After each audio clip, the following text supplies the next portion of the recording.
Hello Mornington Peninsula, we're just going to give you some information about RFID as requested. So I've got Tanya with me at the moment and I'm just going to ask her some questions. The role of the circulation desk, how did it change and what was the most challenging about the change and how do you feel about it now? So first we changed the desk, we combined information desk with the circulation desk. So we started working as a one team together. Certainly still if there are more complex inquiry, the information librarian stepped in, but generally we work together to help the customers. We moved this circulation process more into the kiosk, self-service RFID device, and certainly there is less issuing, returning at the desk. The desk is mainly contact point with the customer. And it all went smoothly for the team? Yes, well, certainly initially we had to learn to work this way. We had to remember to ask customers to use self-service point for issuing, but I think at the moment everything is working quite smoothly and it was a good change for us. Okay, thank you. Okay, so now I'm on the couch with Dave and so Dave, what advice would you give staff going through the change process from RFID? Probably just be ready for a little bit of maintenance. It's a tricky thing changing from the barcodes over to adding the tabs. It's a bit of physical work, and yeah, you do come across like a few little hiccups and everything like that. But overall, I guess you got to think long term. It does pay off. After a while, you don't notice that it's in effects, and it makes things a bit easier in the long run. So it takes a little time to get used to.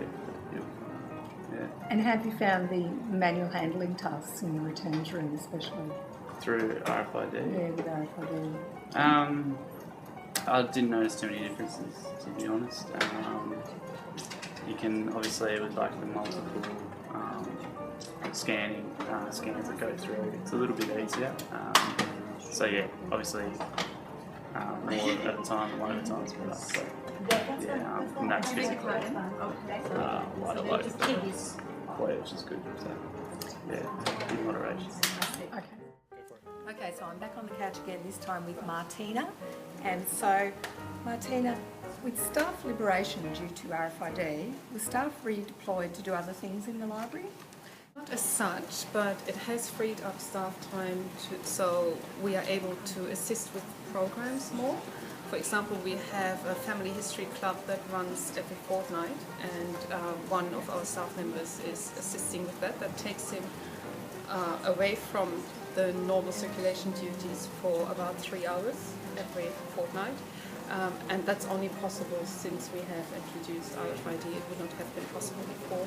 Another of our programs is the homework club on Mondays, and that again is about 1.5 hours to 2 hours, and another staff member together with a volunteer looks after that. And again, without RFID, that time would not have been there.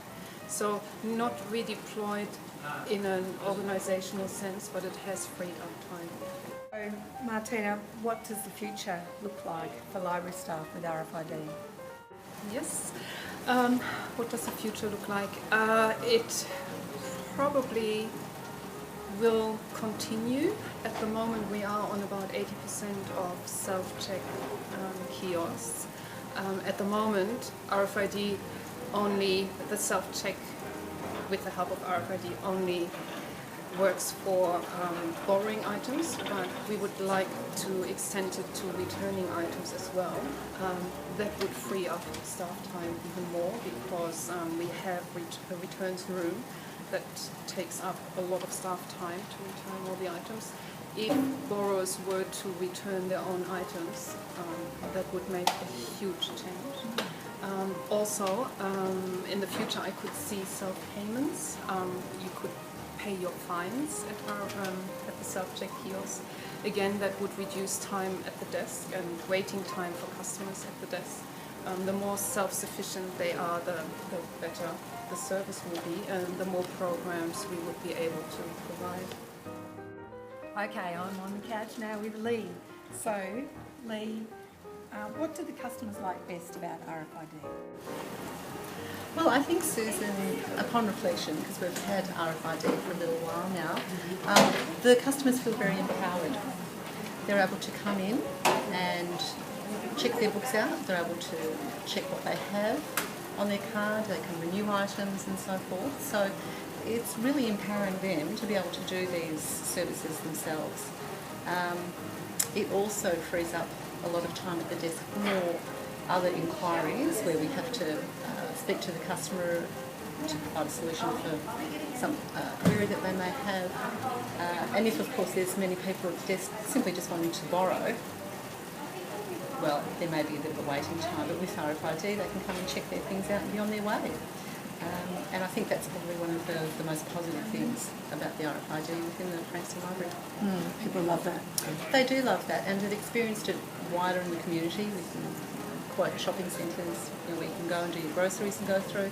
So people are getting used to being able to do these things themselves, and they are very accepting of it in general. All right, thank you, Lee. So now I've got Jackie here with me. So Jackie, how has RFID benefited the staff, the customers and the community? I think RFID has benefited the staff because we can now come out from behind the desk and help customers more. We try and show them how to use RFID. We also, the kids like using it. I just think it's good because we can do more projects. We can help more with shelving, so we're bumping into customers a lot more often. And I think for the community, they can come in and just use the RFID system themselves. And often you see our customers sharing with other customers, showing them how to do RFID, how to issue out on that. So yeah, it works well.